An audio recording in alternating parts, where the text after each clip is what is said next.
Wise and otherwise या पुस्तकातील 9वी कथा तारेचा घोटाळा. मानव आणि पशु यांच्यातील फरक हा मूलतः वैचारिक आदानप्रदानाचा, सुसंवाद करण्याच्या क्षमतेचा फरक आहे. विचारांचं संक्रमण योग्य तऱ्हेने करण्याची क्षमता ज्यांची अधिक, त्यांच्या आयुष्यात गैरसमजाचे प्रसंग कमी प्रमाणात घडतात. अलीकडच्या काळात सुसंवाद करण्याची क्षमता सुधारण्यासाठी प्रशिक्षण वर्ग निघाले आहेत. ज्यांना घाईने ही कला शिकायची असते त्यांच्यासाठी सुद्धा क्रॅश कोर्सेस असतात. एक गोष्ट खरी की सुस्पष्ट विचार आणि त्यांचं सरळ, थेट व स्पष्ट संक्रमण या दोन्ही गोष्टी आज जीवनावश्यक बनल्या आहेत. लता आणि मी, आम्ही बालमैत्रिणी.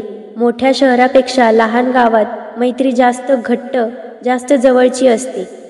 कदाचित लहान गावात लोक परस्परांवर खूप अवलंबून असतात म्हणूनही असेल, किंवा कदाचित लहान गावातील संस्कृती व मोठ्या शहरातील संस्कृती भिन्न असेल. औद्योगिकरणाचा मानवामानवातील परस्पर संबंधावर फार मोठा प्रभाव पडलेला आहे. आमच्या लहान गावातील वातावरणात लता आणि मी आमच्या घट्ट मैत्रीचा, परस्पर सहवासाचा आनंद घेत लहानाच्या मोठ्या झालो. मी रोज तिच्या घरी जायची. त्यांच्या घरची प्रत्येकाशी माझी ओळख होती. लताचंही नेमकं तसंच होतं. ती पण नेहमी आमच्या घरी यायची आणि आमच्या घरच्या सर्वांना ती ओळखायची.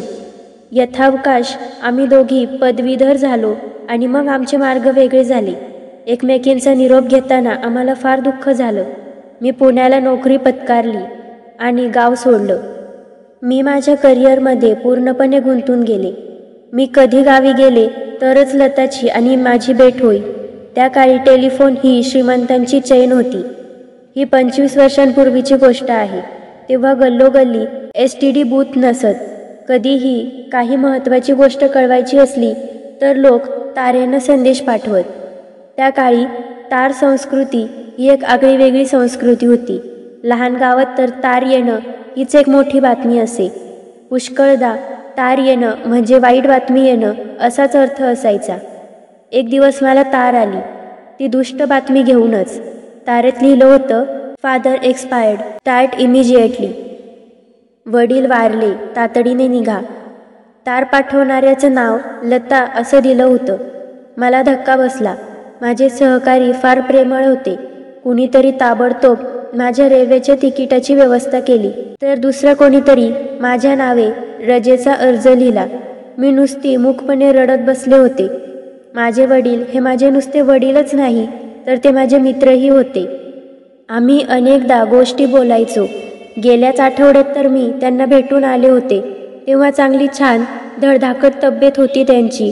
त्यांना काही होत असेल, बरं नसेल असंही वाटलं नव्हतं. काय झालं असेल? हार्ट अटॅक की ॲक्सिडंट? आई कशी असेल? तिला किती कठीण जाईल हे सर्व. माझा एक सहकारी होता. त्याला अशाच प्रकारची तार दरवर्षी येत असे. Granny expired, start immediately. केव्हाही तातडीने रजा मिळवण्याचा हा एक उत्तम मार्ग असतो असं त्याचं मत होतं. तुझी रजा शिल्लक आहे का पण? त्यानं मला विचारले.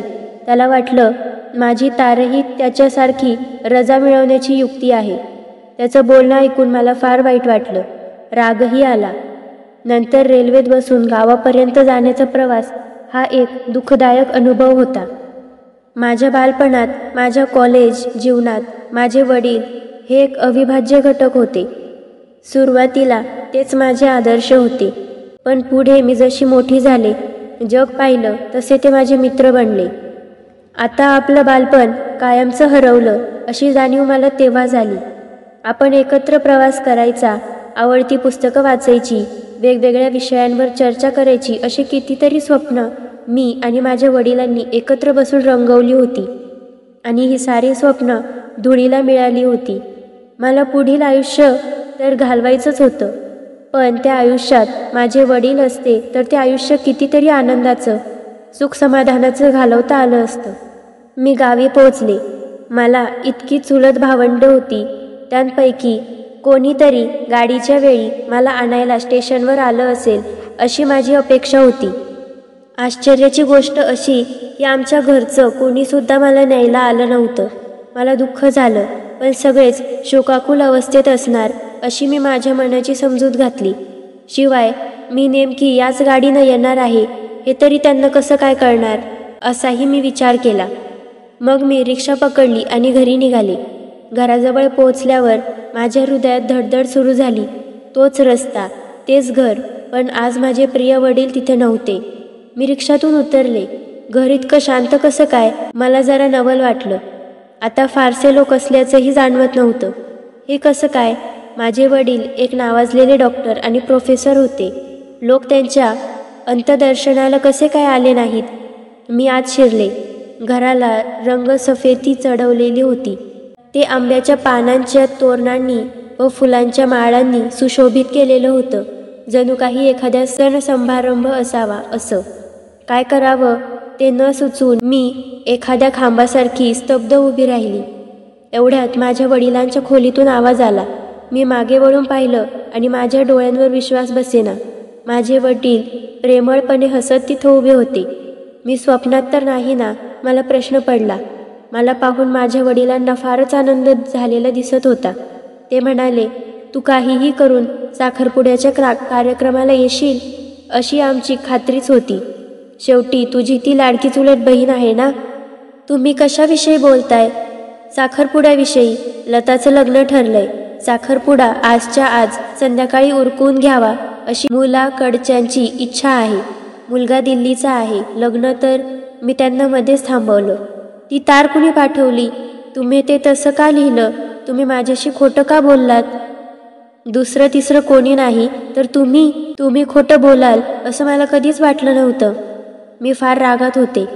पण मी कशाविषयी बोलते आहे ते माझ्या वडिलांना काही समजेना. तू कुठल्या तारेविषयी बोलत आहेस? तू यावीस या हेतूनं आम्ही मुद्दामच तार पाठवावीच लागली. पण ही अशी तार का? मी फार रागात होते. संतापानं घुमसत होते. अखेर मला मिळालेली ती तार ती त्यांच्या हातात ठेवली. ती पाहून माझे वडील आश्चर्यचकित झाले. ती तार त्यांनी पाठवलेलीच नव्हती. सगळा गोंधळ. मग कोणी पाठवली असावी? अचानक त्यांच्या चेहऱ्यावर स्मित हास्य उमटलं. आता लक्षात आला सगळा प्रकार. तुझी मैत्रीण लता आहे ना, तिचे वडील काल वारले. ते आजारी होते ते तुला माहीत असेलच. तुझा आणि त्यांचा चांगला परिचय होता, त्यामुळेच लतानं तुला ही तार पाठवली असेल. पण मजकुरात गोंधळ झाला. माझे वडील वारले असं तिनं तुला कळवायला हवं होतं खरं, पण या तारेत माझे हा शब्द गायब झालेला दिसतोय. केवढा मोठा गोंधळ झाला. त्यामुळे ती तार माझी मैत्रीण लता हिनेच पाठवली होती हे तर उघडच होतं. आणि त्याचवेळी आमच्या घरी लता नावाच्या माझ्या चुलत बहिणीचा साखरपुडा होता. माझ्या कुटुंबियांना मला जी तार पाठवली होती त्यात लिहिलं होतं लताचं लग्न ठरलं, उद्या साखरपुडा. आता ही तार ऑफिसात जाऊन पोहोचली आणि सहकाऱ्यांच्या हातात पडली की त्यावर त्यांची काय प्रतिक्रिया होईल बरं, या विचारानं मी अस्वस्थ झाले.